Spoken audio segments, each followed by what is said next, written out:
Yahudi dalam perspektif Al-Quran dan kepastian kehancurannya di tahun 2022.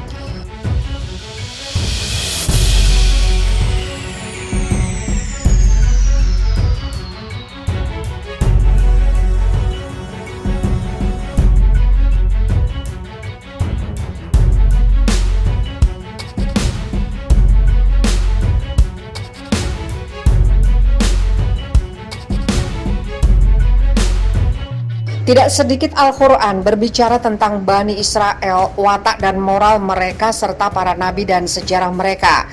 Surat-surat Makkiyah, surat Al-Quran yang diturunkan pada fase Mekah dipenuhi dengan pemaparan sejarah tentang kisah-kisah mereka, siksaan Fir'aun terhadap mereka dan kondisi mereka pada masa sebelum kenabian Muhammad SAW.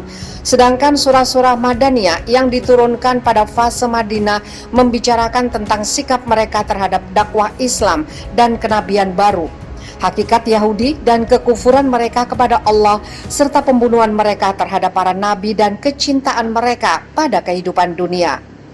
Ketika berbicara mengenai Bani Israel, Al-Quran menghubungkan antara watak dan moral Bani Israel yang hidup pada zaman Nabi Muhammad SAW dengan watak dan moral leluhur mereka yang hidup pada zaman Musa alaihissalam, Isa alaihissalam, Zakaria alaihissalam, dan nabi-nabi lainnya. Hal itu dimaksudkan untuk menjelaskan bahwa kelicikan, kedurhakaan, sikap memusuhi dakwah Islam dan ajakan tauhid yang dimiliki Bani Israel adalah warisan dari watak dan perilaku buruk nenek moyang mereka. Sejarah memaparkan orang-orang Yahudi adalah sekelompok kecil manusia dengan mitos-mitosnya yang meresahkan dunia.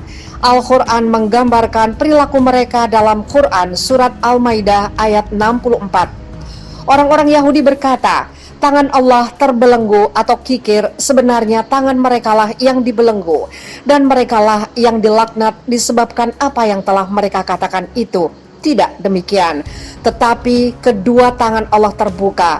Dia menafkahkan sebagaimana Dia kehendaki, dan Al-Quran yang diturunkan kepadamu dari Tuhanmu sungguh-sungguh akan menambah kedurhakaan dan kekafiran bagi kebanyakan di antara mereka.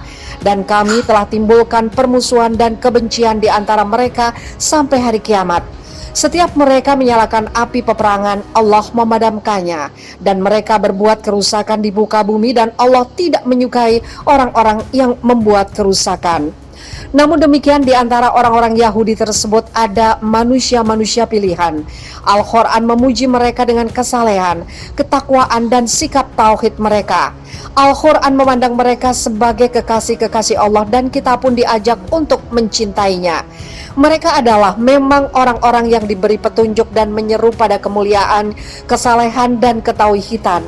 Namun jumlah mereka sangat sedikit. Hal itu dikisahkan dalam Quran surat Ali Imran ayat 110.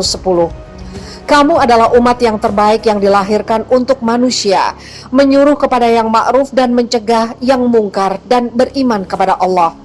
Sekiranya ahli kitab beriman, tentulah itu lebih baik bagi mereka. Di antara mereka ada yang beriman, dan kebanyakan mereka adalah orang-orang yang fasik. Di antara orang-orang yang saleh itu adalah para nabi dan rasul seperti Yakub alaihissalam, Yusuf alaihissalam, Musa alaihissalam, Harun alaihissalam, Daud alaihissalam, Sulaiman, Zakana, Yahya, dan Isa alaihissalam.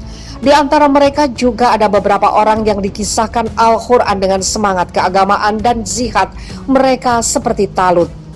Sejarah manusia mukmin Bani Israel adalah sejarah terang dan terpuji.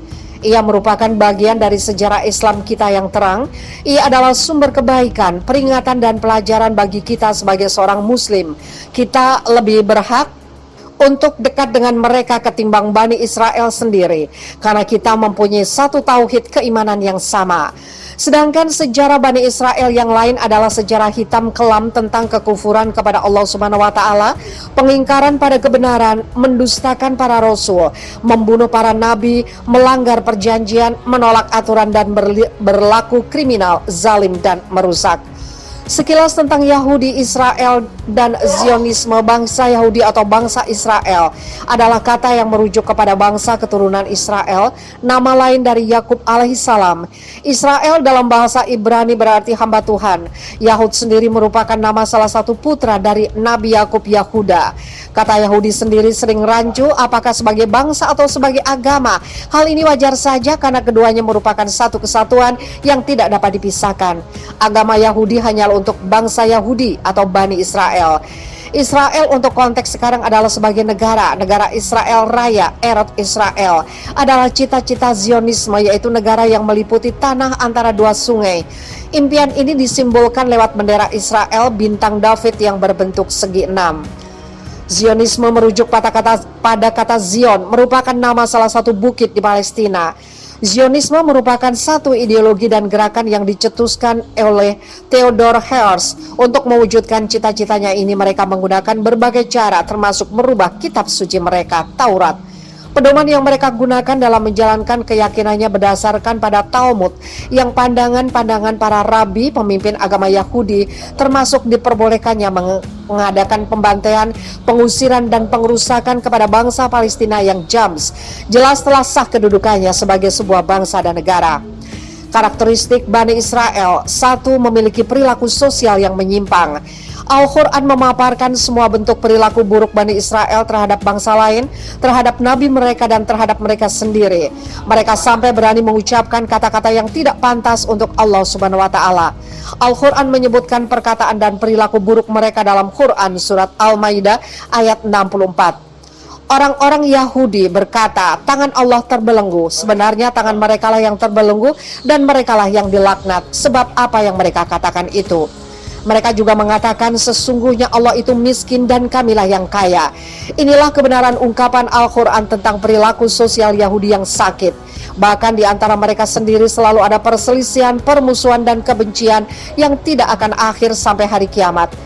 Memang agaknya mereka bersatu padu dalam mencapai tujuan, padahal mereka sebenarnya dalam kondisi terpecah belah, saling membenci.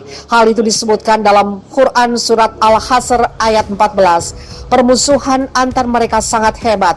Kamu kira mereka itu bersatu sedang hati mereka terpecah belah. 2.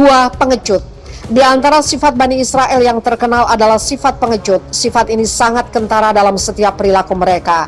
Sifat ini telah mengakar di dalam struktur kejiwaan mereka.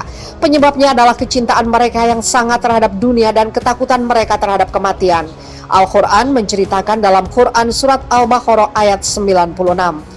Karena kecintaannya pada dunia, mereka tidak berani mempertahankan kehormatannya. Mereka lebih mengedepankan kehinaan daripada kemampuan. Demi kelangsungan hidupnya, mereka rela dicemooh orang lain. Mereka tidak berani berhadapan dengan musuh-musuh mereka. Al-Quran mengisahkan Sita, mereka ketika bersama Nabi Musa alaihissalam dan Harun alaihissalam setelah perjuangan panjang dan melelahkan terbebas dan kekejaman Fir'aun.